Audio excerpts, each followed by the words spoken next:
Listen up, yo. Linya Linya Show. Listen up, yo.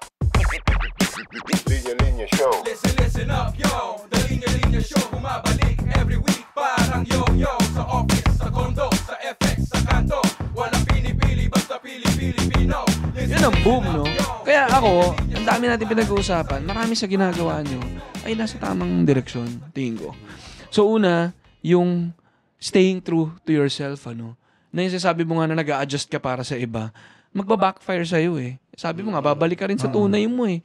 Kaya ang ganda nun, na stick na lang kung anong alam ko, baka naman may mga taong trip yung ganito, di, yun yung crowd namin. Yeah. Tapos yung isang sinasabi mo na hindi mo, you can't please every group, ano.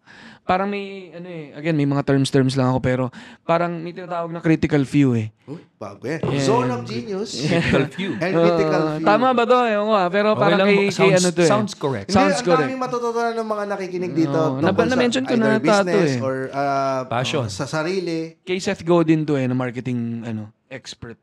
Parang sabi niya, lalo na sa mundo ngayon, social media, tapos creator kayo, pressured tayong lahat na magparamihan ng numbers, or parang i-please lahat, ganyan.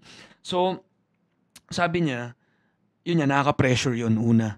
At gusto mong laging i-compare yung sarili mo sa iba. Pero, sabi niya, kunyari, sa isang daang nasa room, parang mag-focus ka lang dun sa 10 totoong audience mo. Huwag mong isipin yung 90. Kasi yung 10 na yun, yung magsistick sa'yo. Yung 10 na yun, yung naiintindihan ka. Yung 10 na yun, yung bibili ng merch mo. Yun yung kapag na pandemic, na wala yung sumusuporta pa rin sa'yo. So mag-focus ka dun sa 10 na yun. Kesa, inuubos mo yung oras mo dun sa 90 na in the first place, hindi naman bibili ng merch mo pag nag-release ka. Hindi naman pupunta sa mga events nyo. So bakit mo nga sinasayang mo yung oras at energy mo para dun sa mga tao na in the first place hindi naman talaga part ng crowd mo. So I think again, tama na naman yung ginawa nyo na yun. Mag-stick kayo dun sa 10 na yun. And marami yun. Magugulat ka, marami yun. So, ayun, nakabawas ka ng 90 na tingin mong crowd mo pero hindi naman nagpapanggap. Yung 10 na yun, nanganganak yun. Dumadami sila. Mas nagiging loyal pa yung fanbase Ako parang na balitaan ko or I read it somewhere na yung mga products ngayon and companies are going for influencers with a smaller number of followers pero talagang followers. Hindi yung 1 million. Tapos then hindi pag naman nakita mo naman mga post nila, 20 yung Oo. likes ng post So nila. parang diba? they go for yung parang genuine na ito talaga are people that believe in this person. So mga 5,000, 10,000 they will get them because talaga nakikita nila na na-influence And nila. ako, kitang-kita ko yung community ng Cool Pals. Grabe talaga.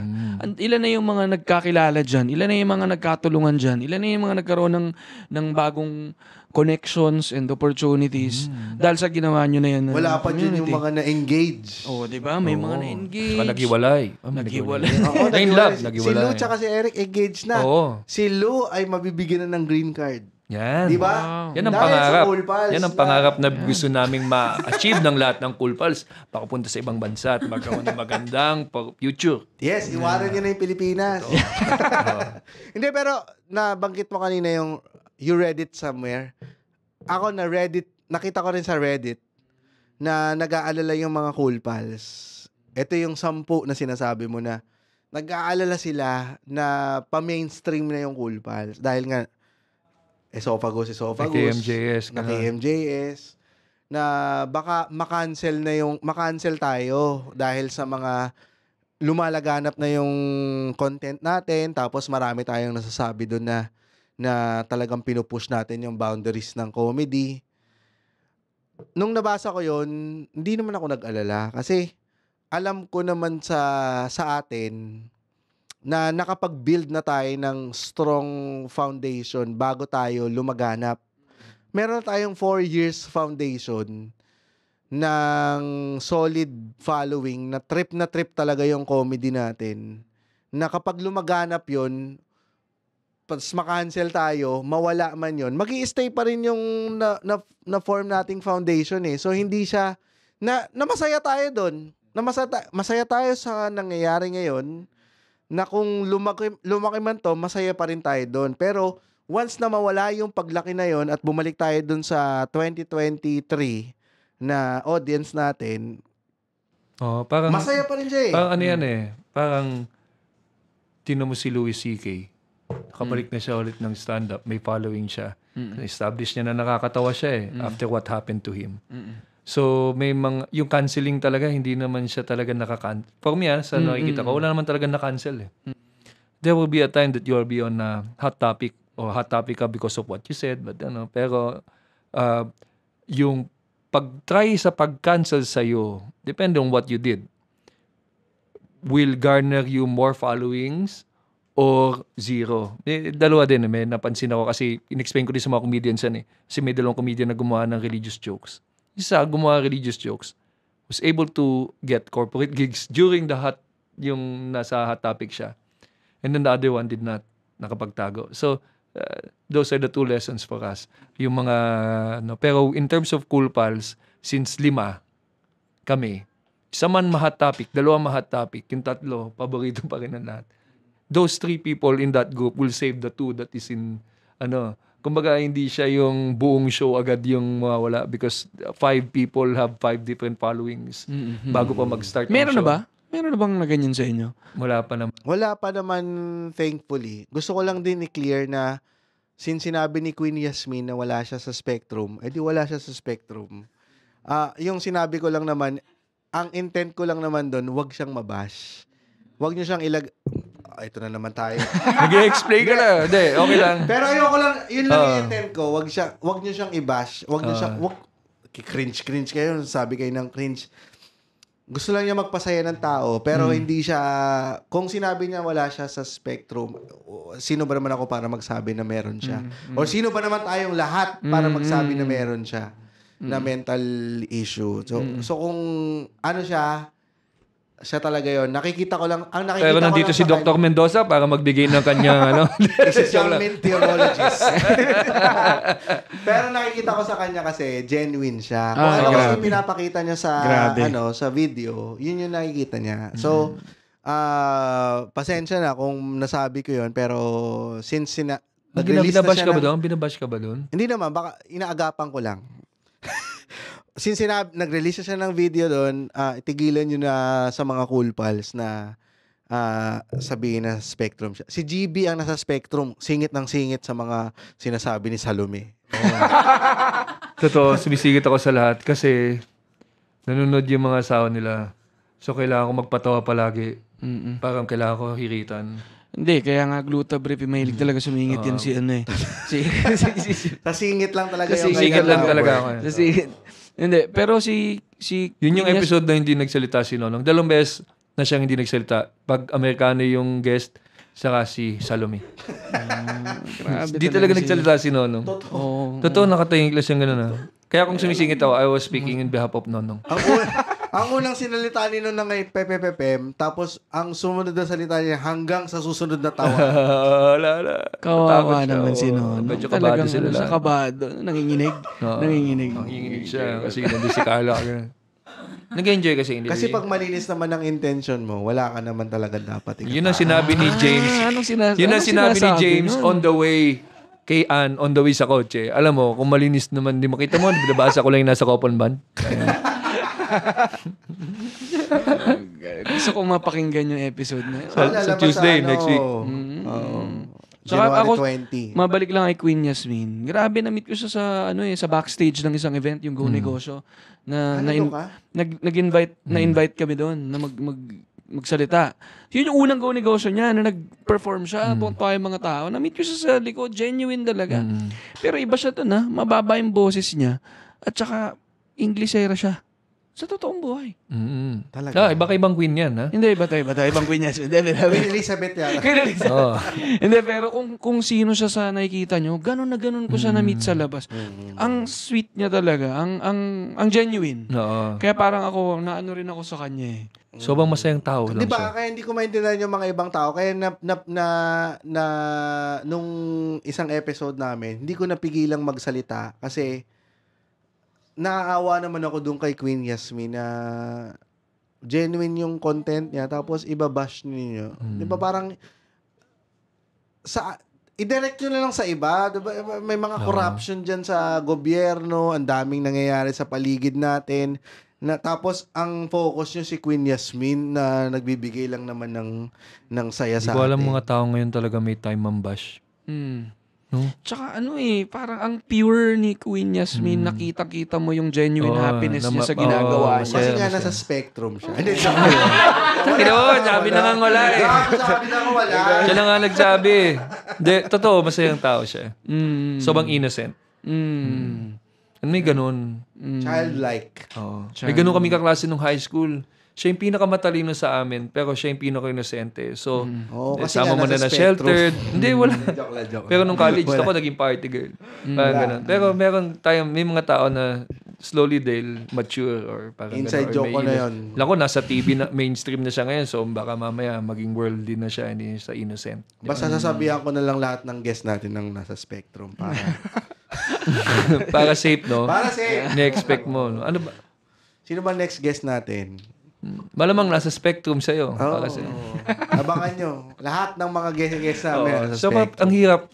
Yun yung siguro na isa sa mga kailangan mong i-accept when you are sharing your material or content online is that you will be getting some criticism or bashing and all of that, especially when you talk about things that yung mga bagay na sensitive para sa ibang tao, ganyan. You expect those things. Saka wala talaga, no? Kahit na, ang saya naman nung episode na yun kay Queen, may masasabi pa rin talaga yung mga tao. Naiinis lang ako doon sa mga sinasabi nila na 6 na kayo dyan, hindi nyo pa sinapak. Meron bang ganun? May mga ganun. Yun na uso. Di ba parang... Labo naman ng mga ganun. Yun yung isa eh. Yun yung isa sa mga, ako talagang, when I see a very, yung mean comment, o kaya harsh, o kaya parang pabastos, na parang inisip ko baka bata lang to, o kaya yung mga tambay dyan na nasa computer shop na walang magawa na nakita yung page mo, tapos pag sinagot mo, hindi na babalik kasi nga wala na siyang pang-extend eh. so Sulit lang. pisolet lang eh. So parang iniisip ko, baka ganun, baka yung mga pinaghuhugutan mo ng galit, mga bata lang na walang magawa. Nahihirit lang. Alam mo yung dinala nila yung gaguhan nila sa kanto dun sa online. 'Di ba? Parang ganoon. So parang kailangan mo din medyo na hindi sila worth it. Yun talaga. Oo. Kaya nga natuwa ako eh. Yung gumawa kong joke ay Jokoy, sinare ko sa mga comedians. Ang galing. 1,700 reacts, 1,600 laughing. May ibang puso, ganun. Isa lang yung angry. Sabi ko, ang galing ha. Si Jokoy. Oo, si Jokoy yung angry. Oo, si Nakarating Jokoy. kay Jokoy. Oo, yung Jokoy. Pero sabi ko, ang galing. So sabi ko, baka yung mga nandun sa akin are all for healthy, pero may nagbabash, merong mga nagko-comment na pero hindi sila yung ganun kakupal. So sabi ko, baka nakuha ko yung mga, mga 21 years old pataas, ganun, 24 years old pataas. Kaya medyo healthy yung conversation. Yung lokohan, medyo may hindi yung all out na gaguhan na talagang kupalan. So sabi ko, okay to. Sabi ko, medyo, hindi kasi ako nag-engage eh. I don't engage that much sa page ko. Kasi, parang hindi ko nga alam kung sino yung, kung gagawin ba ako or gaguhan to, walang patutunguhan, ganyan. Pero, ang healthy ng conversation. So, very, very, nakatulong yung Cool Pals doon kasi madadala mo yung mga taong nagigets ka eh. Tama ka eh. Yung 10 tao will get. I don't have that much following. Siguro, ano lang ako, what? 50, 60K. Pero, ibang klase yung support. Ramdam mo yung love nila for your craft. So they say the right words in the comment section to make you feel nice. So kahit isa lang yan, dalawa. Tapos putyang na, talagang they know me ha. Talagang they know my jokes. They know my comedy. So parang saya. So hindi ko napapansin yung like, I need to step on my parang para makuha ko ng marami. Hindi eh, parang saya nito. Sabi ko, okay ito. Ganyan. So kasi yung iba nakikita ko nag-aaway, di ba? Parang kahit na wala ng relation. Yung tamang joke mo, kahit wala ng relation sa politika, puta, dadalin yung away dun sa page mo. Parang lahat na walang kwentang jokes mo, ganun. Parang ako wala. Parang bihira ako makakita ng may magsasabi na corny mo. Parang ganun. Kasi siguro lahat ng nandun sa page ko are just there for my comedy talaga. So Kailangan nakakatuwa. talaga na ma-manage mo rin yung ano, no? Yung sarili mo. Yung Oo, expectation kasi mo sa mga ganong tao. Pag Kasi, comedian, puso mo yung nilalagay mo every time you write something eh. So if someone says something about what you've written, direkta sa puso mo yan. Bothered ka. Someone says corny ka, bothered ka niyan. So I try to avoid kasi you don't want yung mga mean words. Pero nasasapawan ng kind words, nasasapawan ng support, nasasapawan ng good words. So parang okay to, salamat. Kasi it just fuels me to keep writing. Pero may mga comments din kasi na may point. Oo. Na mapapaisip ka din. Kanina, mayroon akong pinost tungkol kay Ian Veneracion. Hindi ko alam kung bakit ako nag-post tungkol kay Ian Kasi pogi Veneracion. siya. Hindi, Yung fee. Yung TF. yung TF na pinost. Tapos, merong nag-comment doon about, ganyan din yung ginawa nyo kay Paulul eh. Low-key lang. Medyo hawig nung ginamit niya yung medyo hawig na low-key kayo, ginawa niya kay Paulul. Kasi nung time na yon nag-update ako kasi laging nire-request nga si Paulul. Isang vlogger. Nire-request nila. So, minessage ko dahil gusto ko rin naman din, parang sinabi ko kala GB na si Paulul na kaya yung natin, Christmas episode. Dahil ang dami nagre-request. So, minessage ko siya nung December. Tapos ang sumagot sa akin yung manager. So hindi kami nagkasundo sa TF. Kasi ito lang yung kaya naming i-budget and then medyo hindi tugma dun sa budget namin.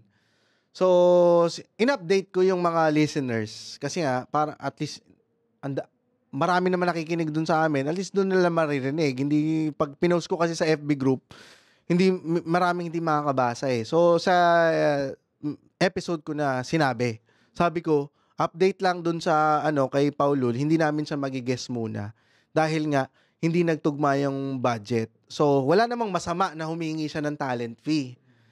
Pero hindi nga baka sa susunod makuha na namin siya. Kaya mag-subscribe lang kayo sa Patreon namin para mas dumami pa yung pondo namin para makapag-guest pa ng mga gusto ninyong guest. Kasi naniniwala naman kami dahil ang perspective ko noon, kaya sinabi ko yun, dahil naniniwala naman ako sa isang talent na kailangan bigyan ng talent fee. At kung ano yung deserve nilang talent fee, dapat yun yung, kung ano yung asking nila, dapat kailangan yun yung ibigay natin sa kanila. Kung hindi sila pumayag dun sa offer natin, yun yung, hindi natin sila kukunin. 'Di ba? Kasi yun yung deserve nila eh, yun yung gusto nila eh. So, hindi na lang natin sila kukunin para mas makuha nila yung kung ano yung gusto nilang makuha ang talent fee. So yung sinabi ko, parang medyo malicious lang yung pagka-comment doon kaya sinagot ko siya. Kasi hindi naman dapat na yung post mo na, yung comment mo na ganun, medyo malicious siya. Kailangan i-correct. Na pag may makabasa noon, sasabihin nila na kino-call out namin si Paulul dahil nga nagbigay siya ng talent fee. Ang perspective ko noon, gusto kong mabigay yung talent fee na hinihingi niya. Pero hindi ko lang kaya ngayon kasi gusto ko na wala kasi sa budget namin. Hindi pasok. Kaya sinagot ko siya kasi ang kailangan ko ilagay sa poder siya. Kasi nga pag may mga basang ibang ganun, sabihin niya medyo hawig na low-key na ginawa pag may umuo nga pag may umuo nga dun sa comment niya. Na kay Paulul. Tingnan mo, sa statement pa lang naman niya, hindi ko na dinagdagan, hindi ko na sinagot doon. Pero makikita mo sa statement niya, nilagay niya medyo plus hawig plus low-key. Ibig sabihin, hindi rin siya sigurado na yun yung intent namin na i-call out si Paulul. Kaya minimize niya ng minimize sa pamamagitan ng paggamit ng medyo, hawig, at low-key. So minimum to 0% yung chance na pagkaka-call out namin sa kanya. Parang kinompare mo yung simpleng Simon plus COVID versus COVID. So yung COVID, magkukos ng panic. Yung Simpon, wala lang, pwede ka pa pumasok ng office. So yun yung comparison niya na parang hindi niya masyadong inelaborate. Na syempre, pagka nabasa ng ibang tao, sabihin, wala, ganyan din pala yung Cool Pals, bakit nag-ano? So, kailangan mo ring sagutin yung mga yung mga ganong klaseng comment na para hindi na mag-create ng issue. Sabi ko, bago magkaroon ng issue to, ito yung talaga yung mga sinabi namin. Ano, nag-reply naman siya? Hindi na siya nag-reply. Tapos, 2 likes lang siya. Ang Kasi tagal mong kailangan- kinupost, no? Kasi kung hindi ko sinagot yun, dadami yung likes doon. Oo. Tapos dadami yung doon, pag-uusapan na tayo. Buti nakita mo agad. So tama, may mga panahon din na may mga Kailangan panahon mo, na hindi mo to papansinin, correct. may mga panahon na dapat mong i-correct, no? And si Ian Veneracion nag-guest sa The Linya Linya Show. Magkano naman? Buti na-afford mo. Hindi, joke lang. Totoo nga. Totoo. Nag-guest Oo, siya. yung- Pero ano yun? Dito mismo. Hindi dito. Ano yun? Online. Online. Pero ano yun, walang iba naman kasi may iba-ibang context eh. Ito, may time na nagpo-promote sila ng movie nila. Meron ding nakiusap sa akin kung pa pwedeng makatulong sa pag-promote. So, nag-guest ko si Ian Veneracion, pati si Mon Confiado. So, mga ganong context din eh. Kasi sa amin kasi, kaya binibigyan namin ng talagang, kasi galing din naman sa Patreon yung pera eh. Galing din sa listeners namin yung pera. So, i-channel lang din namin papunta sa audience. Kukuha lang naman kami kaunti pag may natira. Pero yung lahat ng production, pupunta pa rin dun sa quality ng show. Kaya, nangingi kami ng Patreon para mas mapaganda yung show. Hindi naman para sa bulsa namin. Although, kailangan din namin yun. Kasi nga, namamasahe rin naman kami, nagpapagas kami papunta sa studio. Pero yung pagdating dun sa quality ng show, kaya nagkaroon ako ng urgency or need na i-update sila. Kasi sa kanila galing yung pera eh. No, hindi namin kayang kunin si Paulul kasi hindi nga nag-meet yung budget. Sabi ko naman din sa kanila, hindi naman din ganun kalakihan yung budget, yung hinihingi ni Paulul. Nagkataon lang na hindi namin kayang ibigay yon dahil nga mas marami pa kaming pwedeng i-guest pag kinalat namin yung budget na yun. 300. Sobang foul din yung mga... Sobang foul din naman yung i-call out mo yung TF na asking TF ng isang artista na hindi mo ma-afford. Hindi Parang naman natin sobrang- sinabi dun sa episode kung magkano yung TF na Hindi, ina... pero yung ginawa kay Ian, Oo. di ba? Wag naman ganun, di ba? Kung hindi mo ma-afford, ay, mahal pala, sige, sorry. Di ba? Yung ginawa kay Ian Veneracion, Foul yun. public shaming Oo, yun. foul yun. Yung ginawa natin kay Paulul, ano lang naman yun eh, update doon sa, talagang ingat na ingat kami sa pagsasabi doon kasi ayaw nga namin magtunog na public shaming na sinasabi namin na hindi masama, kasi ina-advocate din naman namin yun as an artist. Oo, tayo may asking price din tayo. Oo, kailangan And for din sure, may natin- nagsasabi din, mahal. Di ba? Parang hindi ko afford, ganun. Hindi, wag mo naman. Ina-advocate natin yung talent fee. Hindi kami against sa talent fee. Kaya nga hindi namin siya kinuha, hindi namin siya binarat. Kasi nga, gusto namin ibigay kung ano yung gusto niya. Oo. Saka minsan kasi, yung mga ganyan na event, kuwari 2 hours na hosting, o kaya 3 hours, sabi mo 2 hours lang, hindi, may rehearsal pa yan. Minsan, may nagkwento na ganyan na host, ba't ang mahal ng singil ng host? Kasi, ilang hours bago ng event, nandyan na yan. Tapos, may rehearsal pa yan. Meron pa yung meeting. Magmi-meet pa sila to discuss the event. Tapos after nun, may rehearsal pa. I-rehearse nila yung buong show. Ang rehearsal ng isang host is the entire show without the performers and without kuwari magbibigay ng awards, ganun. Pero kailangan sabihin, kailangan it will be the same energy as how you will do it kasi may director yun. Hindi yan yung sampa ka lang. Tapos, if it's a provincial, then there are times wherein they have to go a day early. With accent. Oo, With accent. kailangan, pupunta pa ng a day early yung talent. And then, ang mangyayari, that day na umalis siya, is a loss to him. Kasi yung day na yun, dapat may gig siya. Kaso, outside of Metro Manila. So, kasama yan sa expenses na idadagdag dun sa fee na babayaran mo. And then after the event, di naman uuwi agad yan. Baka bukas pa siya umuwi kasi mapagod siya. So, yung kinabukasan na yun is another loss for him pagdating sa gig, di ba? So, baka mangyari sa kanya, he will be blocking 3 days or 2 days. Isipin mo yung mawawala sa kanya that time. Hindi pa kasama dun yung paano kung maaksidente siya sa biyahe. Hindi naman kasama yung insurance dyan. Hindi naman kasama yung medical expenses, yung car expenses niya. Of all of the things na mangyayari dito sa talent going to the venue. So, ang nasa isip lang ng tao, 500,000 ang mahal. Everything, ang daming nangyayari dyan. So, hindi mo alam. So nakakaawa si Ian na i-call out siya or i-shame siya ng ganyan. Yung mga tao, ang mahal naman, kupal naman yan, 2 oras lang. Ako, 5 oras ka. No, hindi lang siya ganun kadali. Sinerch ko yung nag-post. Lumabas yung galit. May nakita akong post galing kay Sharon Cuneta. Ang sabi niya, sakay na. 2020 pa. Talagang inaaway niya yung Ronaldo Caballo na yun. Kasi nga, sobrang toxic talaga. My God. Naninira talaga ng my tao. God. So, hindi dapat maintindihan ng tao yan. Ako, side kwento lang na una, nagulat ako kay Ian Veneracion. Grabe siya kausap. Ang sensible niya. Hindi siya all Saka looks. magaling kumanta yun. Oo, magaling pa kumanta. Ang saya ng kwentuhan namin, min. Para full of wisdom siya. Maganda ba yung Gulat ice niya? ako. Parang sa ice ka lang Ano ko nakatingin. nga sa akin, papa mo nga. na ano ko eh. Oo. Parang, Oo. kaya pala.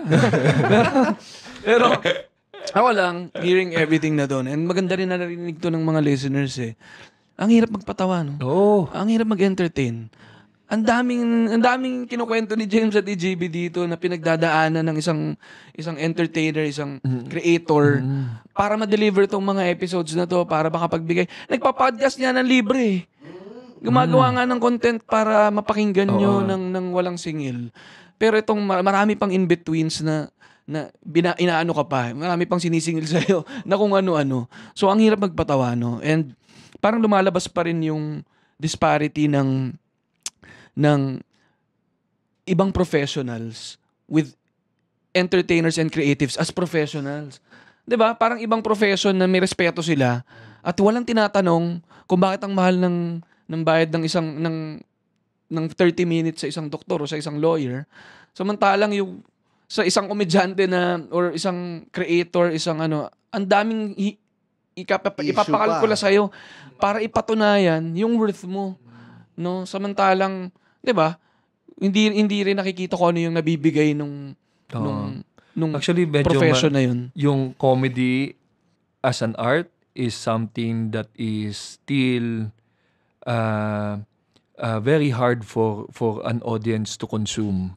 Hindi nila nakikita sa art yan. When we did yung kaya gusto ko bumabalik sa schools eh. Like we do yung Lasal last time, and then on top of the show, I do workshops. And when I do workshops, I tell them, please keep in mind that comedy is an art form. So sa Pilipinas kasi, pag may magandang joke, kukunin, kokopyahin, gagawing meme, gagawing kung ano-ano. Pero pag painting, pag mayroong kumopya, o music, pag may kumopya, galit na galit yung tao. Pag nanakaw yan, copyright, ganyan. Pero pag joke, okay lang. Sabi ko, it's very unfair to the comedian or to the creator. So, ang gusto ko palagi, like for the kids, when how you see a music being copied and reproduced to earn, or a painting copied to reproduce to earn, sana ganun din sa comedy. Sana ganun din sa art form namin, that you will treat it as an art form. Kasi talagang hindi talaga siya nakikita, hindi siya seryoso. No, nakakatawa. Nakakatawa kasi hindi man talaga kaseryoso. Pero it's still, yung comedy kasi, it's people's emotions. It's someone's emotions written in joke form with a punchline to garner a laugh. Ibang klaseng sulat yan because you have to get someone's attention. You have to relate to someone and then hide the punchline. Nandun yung creativity when you hide it. Nandun yung creativity, how you set it up. Tapos then, pag kinopya, okay lang. Diba? Sa Pilipinas, okay lang yan. Joke lang yan. Ano ka ba? Ba't pinagdadamot mo yan? Diba? Ilang beses tayong pumunta sa mga open mic na walang bayad. Hindi tayo binabayaran. Gagamit ka ng gas, ng oras na sana tinulog mo na lang, nakapagpahinga ka. Pero kailangan mo pumunta doon sa venue para i-perform. Maghihintay ka pa doon hindi ka Oo. pa sasalang kagad eh. Yun ang gym. Maghihintay ka ng 15 comedian para makapag-perform. Tapos pag nag-perform ka, bomba ka pa. Babalik ka pa ulit next week para i-try ulit na i-rewrite mo lang para maging nakakatawa. Tapos, by the time na gumana yon, tapos makakita ng audience, tapos yung audience na yun, kokopyahin, ipe-perform sa mga tao. Tapos siya yung mabibigyan ng credit. Mm-mm. Saan yung paghihirap mo? Nanonood ka lang, putang ina mo ka eh!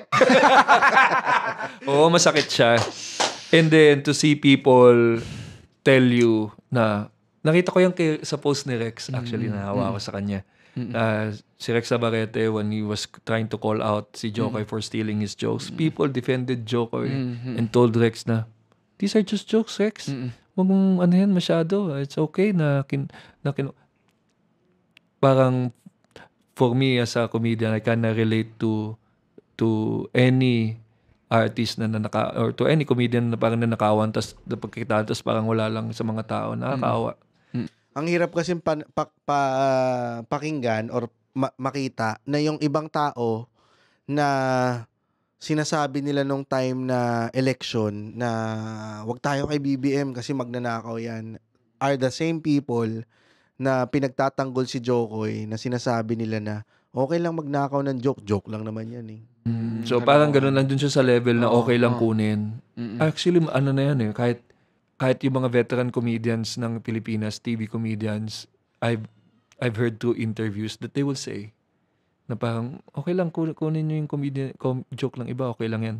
And that's the training that they've received. Kasi if you think about it, yung sinaunahang style ng mga comedy shows are only copied jokes that are performed in other venues by different comedians. Kasi hindi mo, pagwari, pumunta ka ng Iloilo, dinala mo yung jokes ng unang panahon doon, and then ikaw lang gumagawa ng jokes na ganyan sa Iloilo, pero ginagawa na siya sa Manila. So sa mga comedy clubs natin, ng mga gay comedy clubs, you hear the same jokes. Di ba? Kasi ganun yung sinaunahan, ganun din talaga. So it is just now, nung 80s, 90s, mikat na yung stand-up that comedians are starting to say, bawal magnakaw ng jokes. Gusto ko lang din bigyan ng context yung mga stance namin about Jokoy. Na bakit namin kinikriticize namin si Jokoy dun sa Golden Globes mishaps niya. Na hindi namin kinikriticize si Jokoy as a whole, as a Filipino. Kinikriticize namin siya dun sa mga maling ginagawa niya. Na pagnanakaw ng joke, pagsasabi sa mga local comedians. Kaya naman yung hugot namin, kasi nag-perform si Red, si Aldo, si Yuki doon sa Mo Arena nung nagpunta dito si Jokoy. Tapos nag-kill si Red. May mga hindi lang si Red yung nagsabi sa amin nag-kill siya. Pero madalas si Red nagsasabi na nakikill siya. Pero may mga nagsasabi na mga comedians, mga audience na napanood si Red, sobrang tawan-tawa kami kay Red nung 5 minutes lang yun, pero tawan-tawa kami.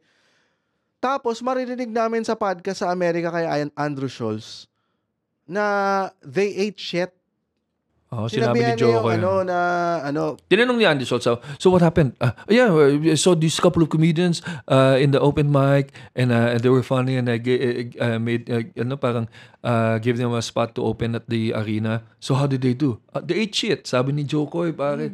So parang every time I see people comment, ako personally, every time I see people comment na Jokoy is helping Filipinos get noticed, parang lifting Filipino artistry sa global stage because Golden Globes. Ang nag-resonate lang sa utak ko yung moment na nandun siya sa isang podcast with American comedians, may mga puti, ganyan.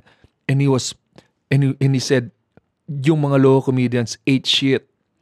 So parang sakit. Kasi isipin mo yan, proud ka sa kanya dahil Pilipino siya. Pero at that point, he was a white person.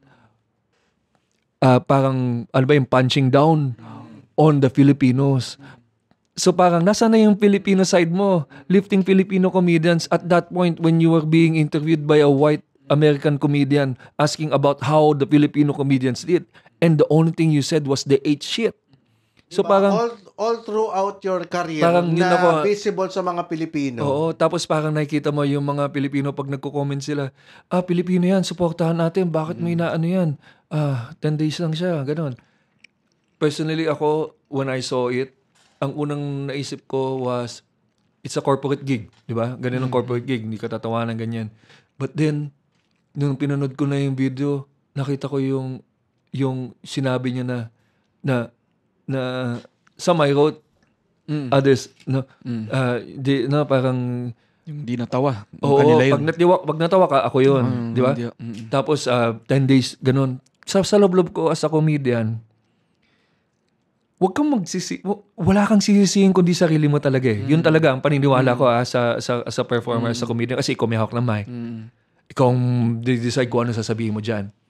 Nasa utak mo lahat ng jokes na sa tingin mo gagana. Wag mong, kahit na sabihin ni James, gawin mo ganito. Ako ang nag-decide na gawin yung sinabi niya. So, ba't ko sisisihin si James? Si James nag-isip niyan, tangin na kaya ako hindi nakatawa. Hindi ko pwedeng, you can never blame anyone but yourself. Tapos ginawa niya. Tapos nag-excuse pa siya na 10 araw. Alam mo yung ginawa ko that day, I posted dun sa writing group namin to remind everyone that we should not blame anyone or the event, the organizer, kung pangit ang show natin, ang set natin, because lahat ng situation nakadepende yan sa skill set natin eh. So parang every time makikita ka na, mahirapan ako dito ngayon Katulad kanina, nag-perform ako sa inyo. I said, kami babae dito. Baka hindi lumipad yung ibang joke. So I transitioned and said, may kapatid ako, 5 babae, ganyan. So I had to relate to them. So, yun na nasa utak ko as a comedian. I'm not saying I'm better than Jokoy, pero I have to assess the situation. Kung paano ko mapapagana yung joke. Pag hindi gumana, then I have to go back to my drawing board. Pabalik ako, hindi gumana. Kaya mapapansin mo mga comedians after their set, tulala. Kasi they're trying to play back kung ano yung ginawa nilang mali o ano yung ginawa nilang tama, and then what they can do on the next show that they can use, that what they learned from this show. Parang ganun. Ganun ako. Sa kanya, binlame niya. Alam mo sabi ko, let's think about Manny Pacquiao. Sabi ko ganyan. Manny Pacquiao, sa first fight niya sa America, was only given 2 weeks notice to fight Ledwaba. Panalo siya. Diba? Panalo siya, and that's when he introduced himself to the world as one of the best. Diba? And now he's a senator, sabi ko sa Pero yun lang yung example ko eh. Diba? Sabi ko, all our lives, we're preparing for that big show. We are not preparing for 20 people in our heads. When we dream big, perform ako sa malaking arena, perform ako sa TV, perform ako sa ibang bansa. And you prepare for that sa open mic with 3 people, 5 people watching. So when you're given the opportunity to land a gig that is big, that's when you pour everything that you've learned. That's when you pour your heart out. And if you fail, it's okay. Okay lang. Okay lang bumomba. Yung sinasabi ko sa mga tao sa comment section ko, it's okay to bomb. I'm not talking about the bombing. I'm talking about ba't siya naninisi. Tapos sinisisinan niya yung writers niya, and then we still support him for that bad act. Hindi dapat sinusuportahan yung taong naninisi sa failures niya. Diba? Ikaw ba? May mga ginagawang kalokohan ng isang tao, tapos gusto mo mag-focus lang tayo dun sa good side niya. Oo, sa Pilipino siya eh. Diba? Supporter ka na. Ikaw, kinikriticize mo yung mga government officials dahil sa pagnanakaw nila. Kunyari, Bong Revilla, para hindi naman tayo polarizing na BBM ako kagad. Bong Revilla, nagnakaw. And then may ginawa siyang batas for the senior citizens. Kakalimutan mo ba yung pagnanakaw? Diba? So bakit dito kay Jokoy, kaya mong kalimutan yung prinsipyo mo pagdating sa mga politicians, pagdating dito sa ina-idolize mong comedian, kaya mong kalimutan yung prinsipyong yun. Tapos, kapag dating naman sa amin, na kami, directly affected kami dun sa ginawa niya, sa pagsasabi niya tungkol dun sa they ate shit. Kasi represent. Bitter kami kagad. Hindi ba kami pwedeng magkaroon ng sariling hugot dahil personally niya kami inattack? Na magkaroon ng ganong klaseng resentment sa kanya, na magkaroon ng ano yun? Yung sinasabi nating, yung, kasi sinasabi niya, all for Filipino siya eh. All for Filipino talents eh. Pero hindi kami, binabubullshitan kami sa ganun eh. kasi when you Partner, know- kung sabihin na all for Filipino talents, tapos iba-backstab mo kami sa American podcast na parang hindi naman nagko-connect. Isipin mo, Hindi consistent. kuwari nag-meeting kayo, di ba? Kinomplain nila, baba t-shirt sales natin this month. Tapos sabihin mo, actually, yung magandang sales dyan, yung 2 t-shirt ko, ako nakaisip niyan. Yung 8 di maganda, si Jim yan. Di ba? Selective. Para lang to save your face. Mm-mm. Sa situation na you will look bad, ang ilalaglag mo iba. Yung sinabi namin sa Cool Pals na episode namin na parang okay lang sana kung isang beses lang namin na kita yan sa pag-ugali ni Joko eh. Pero consistent eh. Mayroong Malaysia na in-example ni GB doon sa episode. Actually, na meron din ng comment sa post ko of someone who saw Dubai. Hindi, sa Malaysia. Malaysia din. Malaysia niya napanood. Nag-comment siya dun sa post, sa comment section ko. Sabi niya, you know what? Nagdiva daw siya kasi konti lang inanood sa kanya sa Malaysia. So parang he was just trying to pass the time. Tapos parang ginawang open mic yun eh. Parang nagbabasa lang siya ng joke sa phone. Tapos sinasabi niya na parang he's working on jokes for his next Netflix special. So parang ang comment ng mga ibang comedians sa Malaysia, parang it felt like we're watching an open mic. Sabi nilang gano'n. It was not an actual show. This was bago 2018 pa, ganyan, 2017, 2019 diba? pa. Yung ganun. nakaka-disappoint So, ang dami na- kasi yung mga klaseng tao na ganyan na sila yung mga G nung election. Tapos biglang nung convenient na sa kanila dahil favorite nila tong guy na to. Pero alam mo, Kami na yung lahat ng sabihin namin is considered as bitter. oo, Mm. totoo. Pag nag-comment ka, inggit ka lang. Ginaganon nila Galingan nyo kasi. si Rex Navarrete, ginaganon. Mm. He's cashing his check in the bank already while you're saying this. Parang ganon. O kaya, nainggit ka. I sense some jealousy and bitterness dahil di ka sumikat. So hindi na tayo pwede magsalita porket malaki na yung tao. Kaya Labo nga, talaga eh. labo, Nasaan diba? yung nasaan yung power, yung power mo as an individual na powerless ka na pala kapag sumikat na ang isang tao. Kaya yun na, alam mo, I was contemplating. Sabi ko, itong taon to was, kinocomplain na nagnanakaw, cheating, and all of this. Tapos sumikat siya. Tapos nung sikat na siya, kahit i-call out mo siya na sa mga ginawa niya, wala na nangyayari. So ikaw parang, magnakaw na lang kaya ako. Diba? Gumawa na lang kaya ako ng jokes sa iba. BBM Oh. sa mga gagawin niya. Yeah, Kung ganun naman pala yung prinsipyo ng lahat ng tao. Diba? Parang, pag nandun ka pala sa estado, na sikat ka na, at minahal ka na ng tao, as a comedian, kahit sabihin mo, actually, nangyayari din, nakita ko din yan sa mga comment section dun sa, ngayon, because of the internet, people are calling out Andrew Idal, kinuha niya yung malap ka ng pangit sa na translate. Parang, mayaman na siya pare, wala na, sumikat na siya. Ano lang, kinover lang niya yan. Di yan talaga original niya. Di naman sinabi original. So, wala na. So, sabi ko, it is something that plays in your head na parang ganyan din lang pala eh. Ba't pa ako nagpapakirap sa originality? Ba't pa ako nagpapakirap sa ganito? If stealing jokes is okay to other people, para lang ma-reach ko yung pinnacle ng success. And then when I'm there, I'm cashing in the money, mayaman na ako, wala na akong pakialam. Pero, di ba? Pwede pala mag-untouchable May magmamahal pa rin pala sa akin. Yun. Di ba? Meron pa rin pupuri sa akin. So, para saan pa itong ginagawa ko na dapat nandito ako sa lane na tama? Di ba? Ang bagal dito sa lane na to eh. If you notice, if you try to do things right, you are in the slowest lane to success or to money. Kasi ginagawa mo yung tama eh.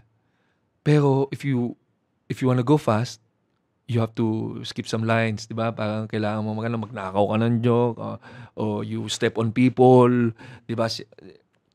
So parang pag nandun na pala nakuha mo na, tangan hindi ka na mabababa. Kaya lumalabas din kung gaano ka critical yung role ng audience. Kung gaano ka critical yung role ng mga botante. Kasi na-empower nila in the wrong way itong mga to. 'Di ba? Nabigyan nila ng entitlement tong mga to dahil imbis na i-call out ng mga yan pinahayaan pa nila. Parang, Tuloy na, ano tawag dito? namimihasa pa. Idolatry. Yes. Idolatry. Blind following. Yan, Idolatry. ganyan. So, it's okay. Sabi ko nga, yun nga eh. Yung mga Lenny pa kayo. Idol yun pala. idolatry. Magnanakaw. Idolatry. So, parang pag in-idolize mo na, yun na. Alam po.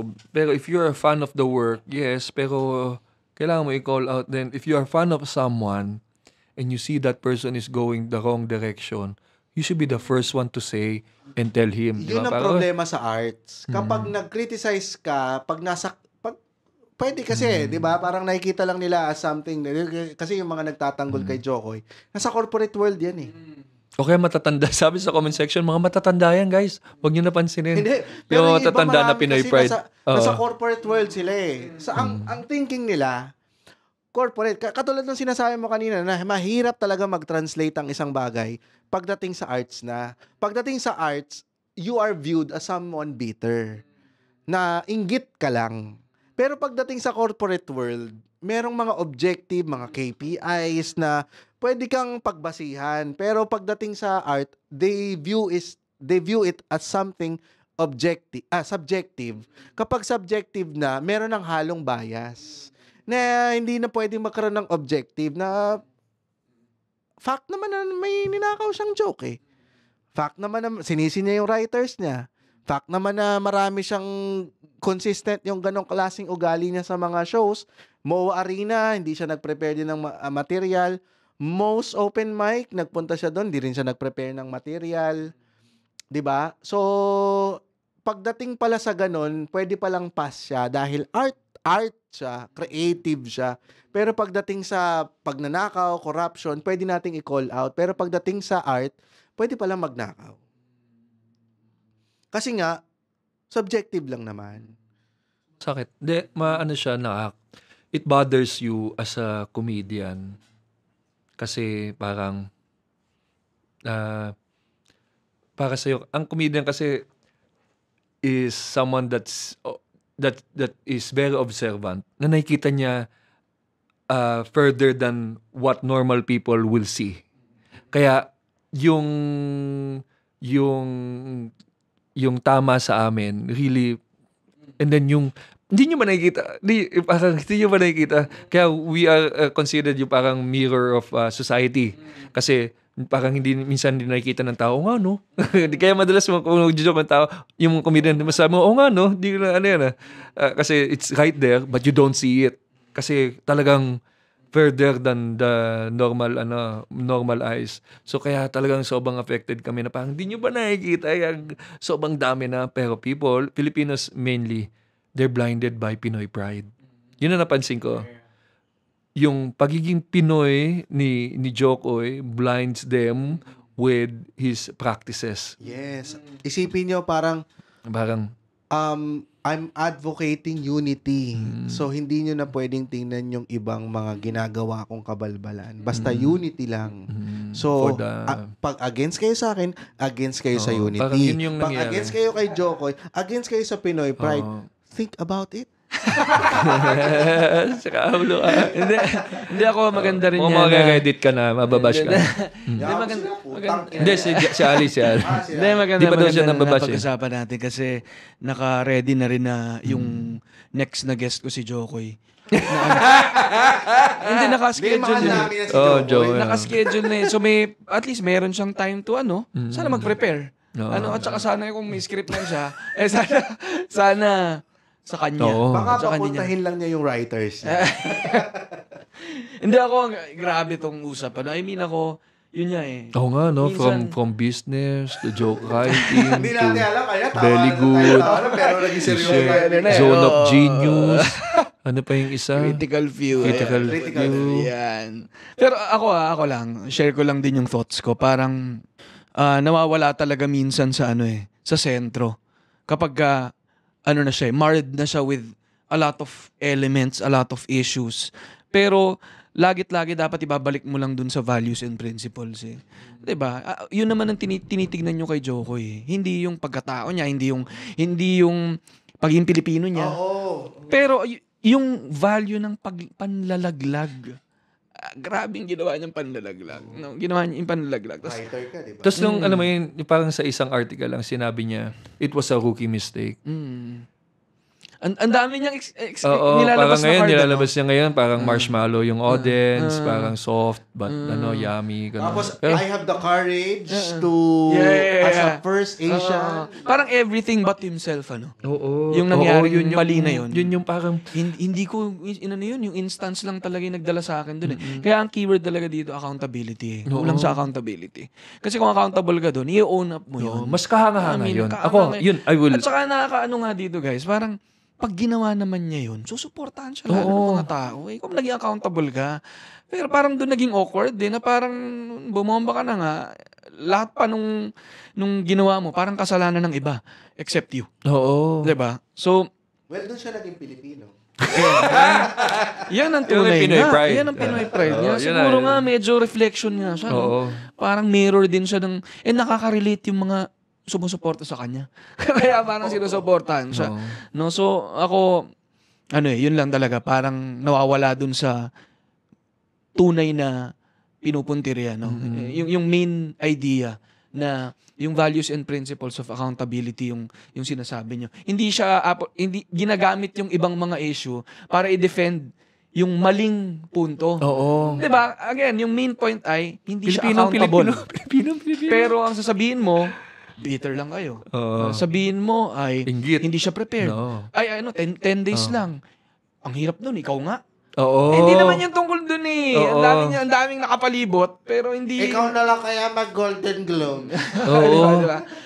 Oh, Mas magaling ka, di ba? Tingnan nyo, ikaw na lang kaya maging presidente.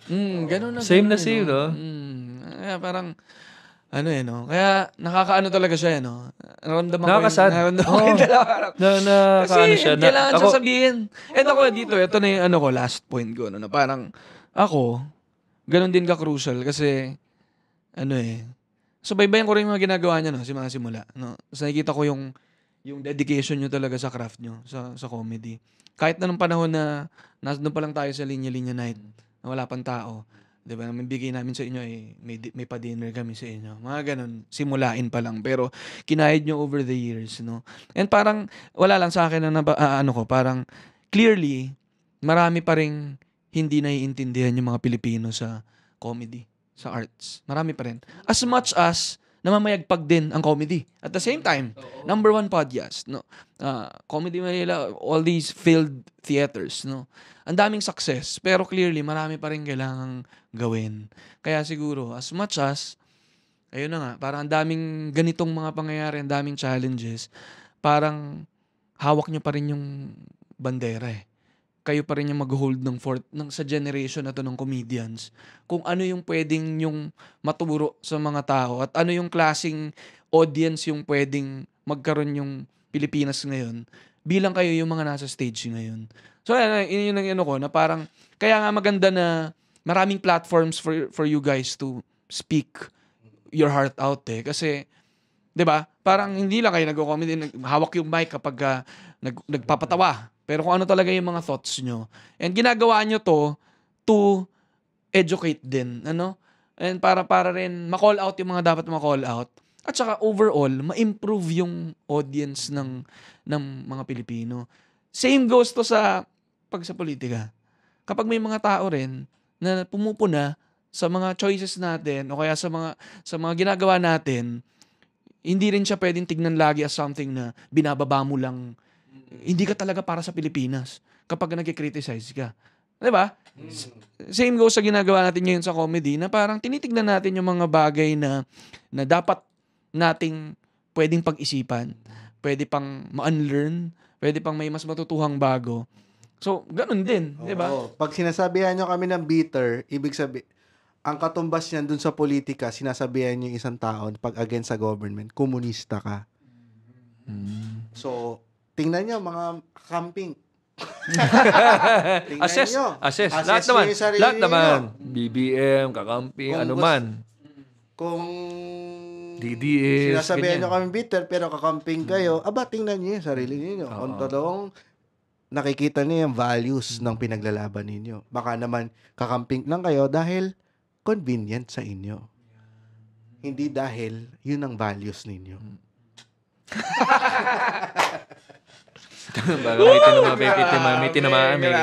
May tinamaan na critical few. Yan naman ang mahalaga. Oo, yun ang magalaga. Yan naman ang mahalaga. Maraming salamat, Ali, sa platform na ito. Oo nga, at sana ay batikusin ka sa Reddit.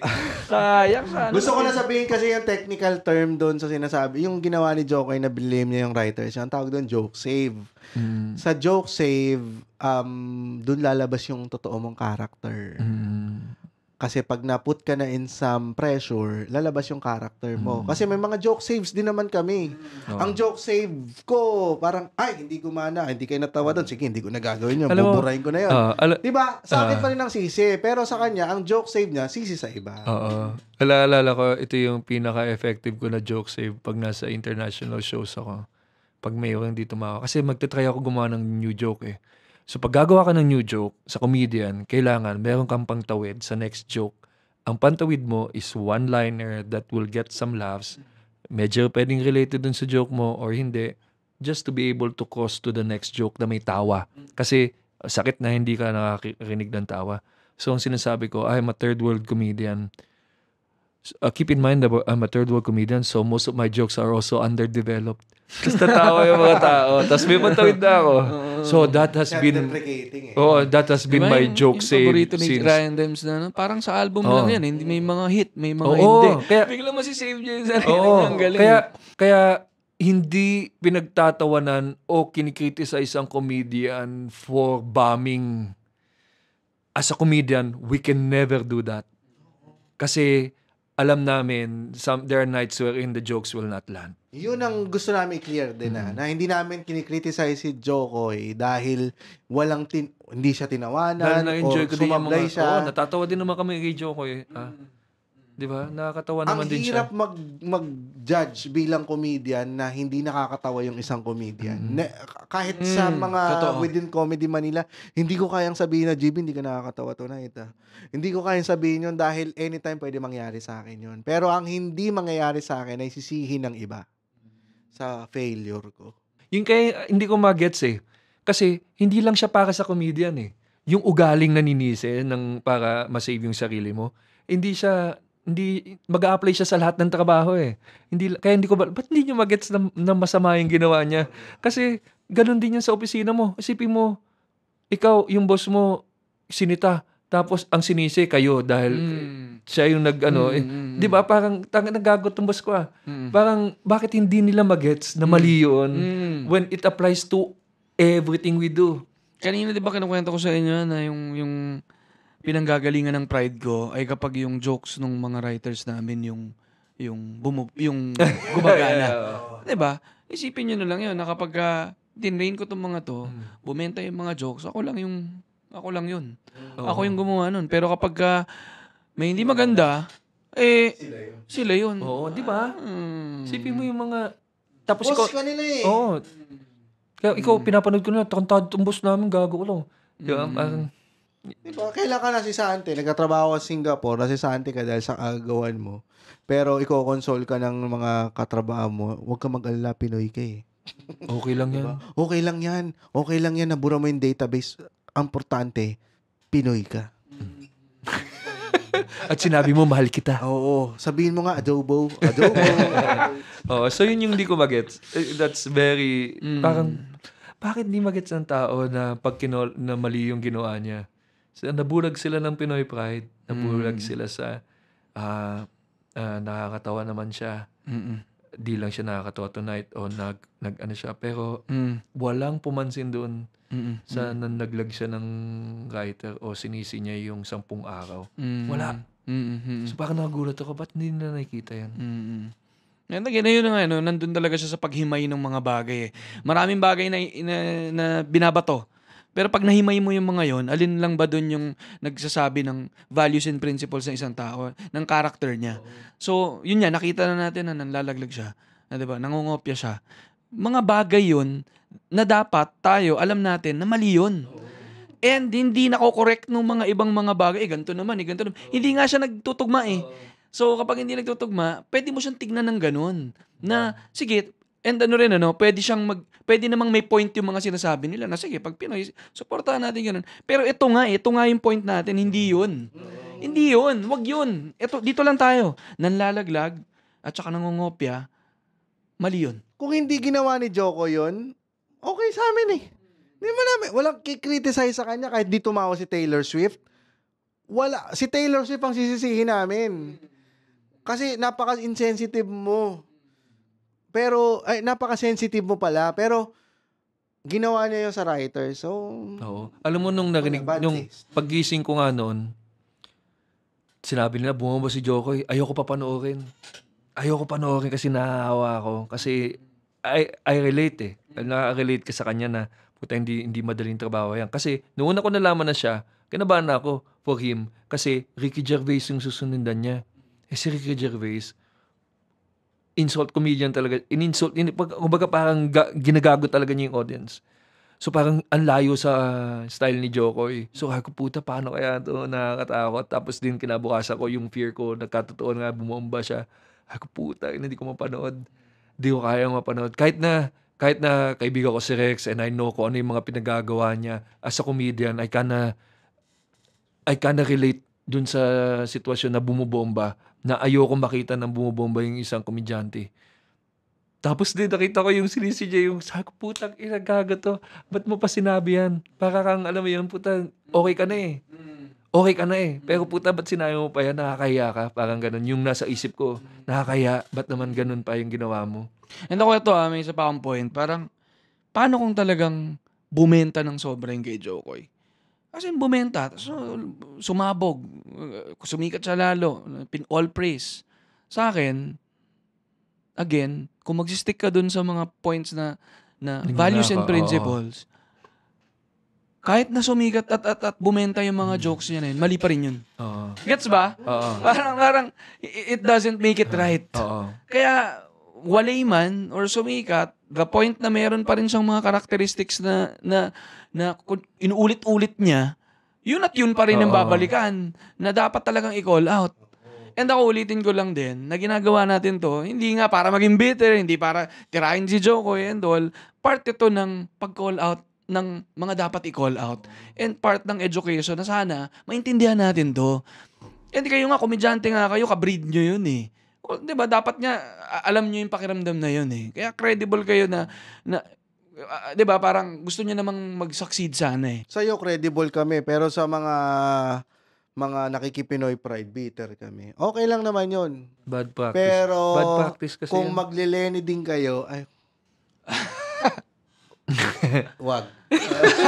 Ang sakit nung, alam mo yun, talaga chineckmate mo eh. Oo. Hindi, pero ganun. 'Di ba? Kaya again, ito personalities, kapag personality ang sinasamba mo, hindi yung character, lalabas. 'Di ba? Tayong mga level-headed at mga alam natin kung tumatawid na tayo sa idolatry at alam na natin kung kaya nating himayin yung mga ginagawa ng isang tao para alamin natin kung ito ba talaga ay karapat-dapat o hindi na kailangang i-emulate o i-criticize. So, i-criticize mo kung ano yung kailangan i-criticize, purihin mo kung ano yung kailangan purihin. Pero at this time, kailangan siyang i-criticize. Same way na kapag may gumawa ng kahit sino sa inyong tatlo ngayon dito, kaya dapat sabihan. 'Di ba? Yun yung point eh. So, hindi siya dahil si Jokoy siya. Pero it could have been another comedian. Pero kung ganun din ang ginawa niya, ganun din ang sabihin. Hindi dahil si Jokoy siya. 'Di ba? Totoo. So, ayun, wala lang. Sana, i-link mo kaya to dun sa mga nambaba sa'yo, itong episode. Makakarating. Siya, may infiltrate na yung linya-linya show ng mga Lagod ka. Si Ali po ang sa amin, Request. fuel. Wala akong pina-fuel dito. Thanksgiving lang yung sa akin namin topic. Pero grabe. I mean, Saya, saya. Ako ang ito dami ko natutunan sa'yo, Ali. Salamat. Ay, nako. As Grabe always. to. Thank you. Hindi ko akalain magiging fruitful tong episode na to. Akala ko tarantaduhan lang to eh. Muntikan pa nga hindi matuloy to, guys, di ba? Nagbakasakali lang kami.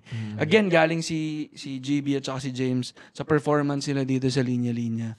And, At hindi namin sinisi yung mga writer. Hindi sinisi ang writers. Wala kasi kami writer. Actually, 10 days lang to, no? Hindi, sabihan kami, 10 days lang din talaga. Actually, 10 days lang. Niready ko na eh. Sabihin ko nga. Niready ko rin eh. Kaya nung sumpa ko dyan, sabi ko, sino mga batang 90s dito?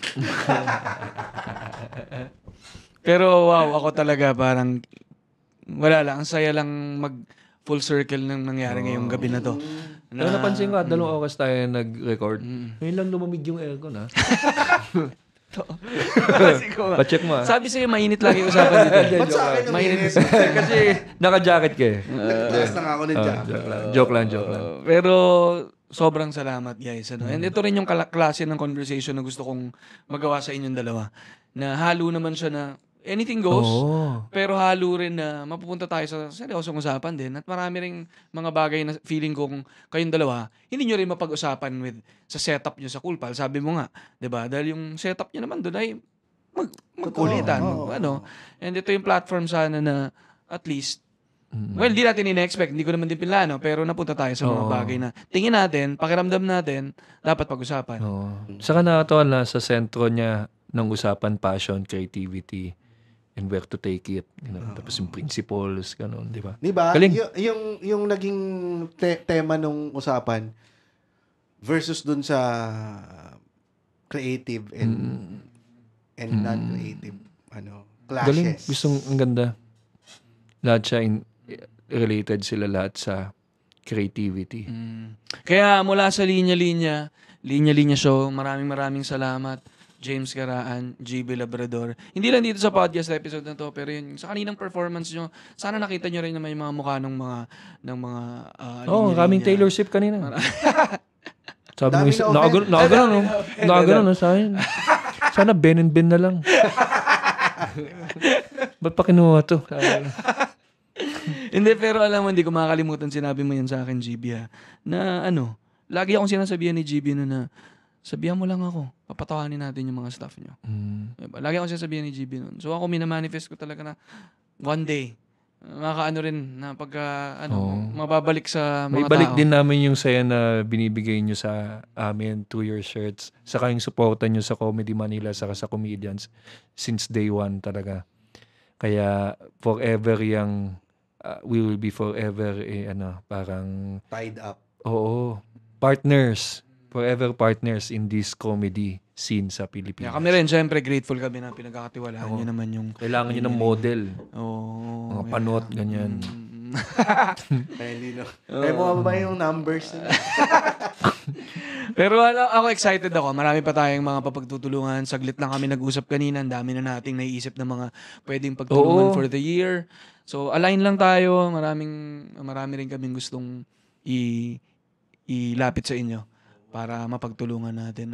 Lahat naman to para, 'di ba, makapagpasaya pa tayo ng mas Katulad marami. nga nung yung darating na 5th anniversary special ng Cool Pals. Kinopyan namin sa linya-linya lang.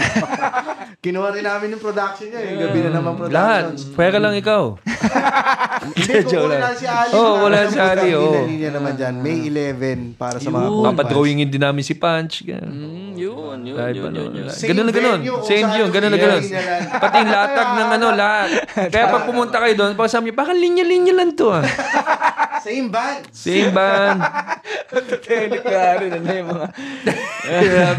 Gago to mga to. Ginukoy ako ah. Ay, nako. Pero exciting yan, Sa mga nakikinig na Cool Pals, mga listeners ng Linya Linya Show, marami tayong abangan sa Comedy Manila. 2024. Sa Cool Pals at saka sa mga pag-collaboration ng Cool Pals, Comedy Manila at Linya Linya. No? So sana, tuloy lang suporta. Follow nyo yung mga podcast nila. Panoorin nyo yung mga Comedy Manila shows at saka mga events ng Cool Pals. Tuloy-tuloy lang tayo. Marami pa tayong matututuhan pero marami pang gagawin natin masaya tong 2024. Tama. So Alright. much to learn. Yun, maraming salamat. Thank James you, at GB, Ali. 2 oras, Nako. hardcore na usapan. Nawala na yung mga audience natin. Oo nga, nawala na. Naniwala na tayo. Ayun. Sige, thank you. Ingat guys. Bye-bye. Bye-bye. Bye.